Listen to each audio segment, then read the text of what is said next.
beloved Boss Mike Cervera. This Pulse Asia survey, your trust rating is significantly lower than that of Vice President Sara Duterte and former President Duterte. And the previous surveys also showed a pattern of decline in your ratings. Can we get a Wait, comment? what survey? Siyempre, Pulse Asia. Mr. President, Pulse Asia yan eh. Pulse Asia, sir. Pulse? Yes. Uh, Can we get your comment on that? Tingnan niyo yung mukha ng Presidente. madami pang survey. Just don't base it on one. Natatawa Sir, ako. follow-up lang. Tingnan yung How do you tsura, plan tingnan. to Nagigit. arrest yung decline? Alam niyo yung ngiti, mga kababayan, na anong survey yan? Pulse daw, Pulse, mga kababayan. Pulse Asia. Po yun. Alam naman natin kay Jack Ma yun, di ba? So ngayon, mga kababayan, tingnan nyo pansinin nyo, kahit nasabihin nila na mababa daw ang rating niya kumpara sa mga Duterte, ano pa, di ba? Ano naman, di ba? Pero tingnan nyo, naapektuhan ba siya, mga kababayan? Hindi ho.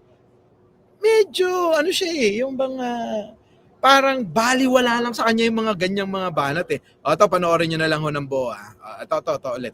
Pasok. Sir, according to the latest Pulse Asia survey, your trust rating is significantly lower than that of Vice President Sara Duterte and former President Duterte. And the previous surveys also showed a pattern of decline in your ratings. Can we get a Wait, comment? what survey? Pulse Asia, sir. Pulse? Yes. Uh, Can we get your comment on that? What survey? Pulse Asia. Pulse? Tuntua ako rito kay Mr. President eh. Alam niyo, sa totoo lang, mga kababayan, kung may mga basher kayo, kung may mga nandito si Biyahe ni Koy. Kung mayroon kayong mga kababayan, mga haters, pag ganitong style ni Pangulong Bongbong Marcos, ang style na gagawin ninyo, sigurado banas na banas lalo sa inyo. Nakakaasar. Oo, nakakainis. Para lalong maiinis yung mga haters. Tonto ako rito talaga, mga kababayan. Yung ngiti. Oy, mga DDS, tignan nyo. Pag nakita nyo yung ngiti na to ni Mr. President, pag nakita nyo yung ganyang mga ngiti ni Mr. President, lalo kayong maiinis. Oo. Agtigargar kayo tibwisit. Ito na. Tatawa ko dito kay Mr. President eh. Mr. President, banatan mo. Ito, ulitin ko lang, mga kababayan. Ang ganda na ito eh. Ito yung sinasabi ko sa inyo. Na talagang kahit na anong sabihin ninyo sa kanya, ginawa nyo ng lahat. Kahit na pambatang banat, kahit na parang batang sintu-sintu na, mga kababayan, yung banat nyo. Mga kababayan, kita nyo, si Pangulong Bongbong Marcos, easy lang, tuloy. Just survey, your trust rating is significantly lower than that of Vice President Sara Duterte and former President Duterte. And the previous surveys also showed a pattern of decline in your Sabi ni Mr. President, ano naman ngayon kung mas mataas ang rating nila, ako pa rin naman ang presidente. May magagawa ba yung rating nyo? At sino ba naman ang nagpa-survey dyan, di ba?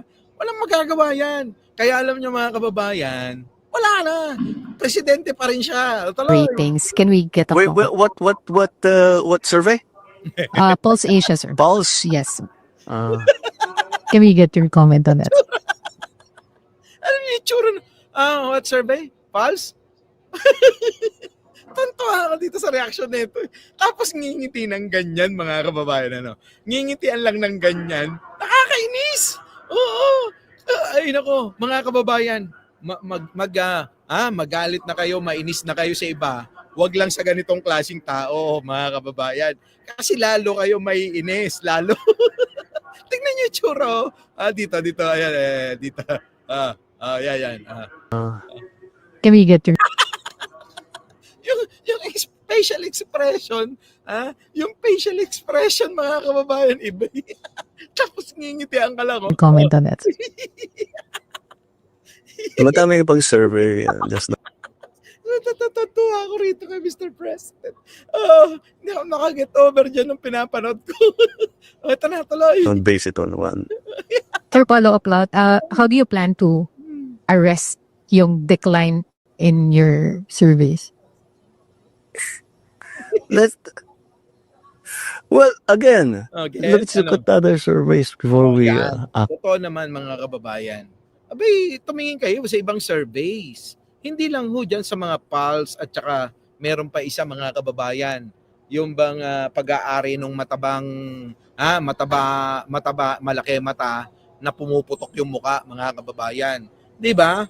Huwag lang ho doon kasi alam naman natin, 'di ba, na talagang ang mga yan talagang bias po, mga kababayan. Bias po talaga. Sige tuloy, Mr. President. Tinatawanan lang eh. Know your source. That's always a imperfect information makes you True. make imperfect decisions. The more perfect your information, the more perfect your decision will be. Correct. That is one source of information, and you have to understand where it's actually coming from. Yun. Sa totoo lang ho, mga kababayan. Ganyan lang ho sumagot si Pangulong Bongbong Marcos. Sabi, kailangan unawain yung maigi at alamin kung saan nanggagaling yung mga impormasyon. Wag para maging maganda raw itong mga taga-press naman para maging maganda raw yung kanilang balita at mga impormasyon na nakukuha. Hindi lang puro chismis, mga kababayan. Di po ba? Hindi lang puro chismis. So ngayon, mga kababayan, eto na. Bilisan lang natin para makarami tayo ng topic. Meron ho ngayon, mga kababayan, meron ho ngayon, mga kababayan, kumakalat na chismis. Ito naman si Ibana, mga kababayan. Can we get your comment on that? Our beloved Boss Mike Cervera.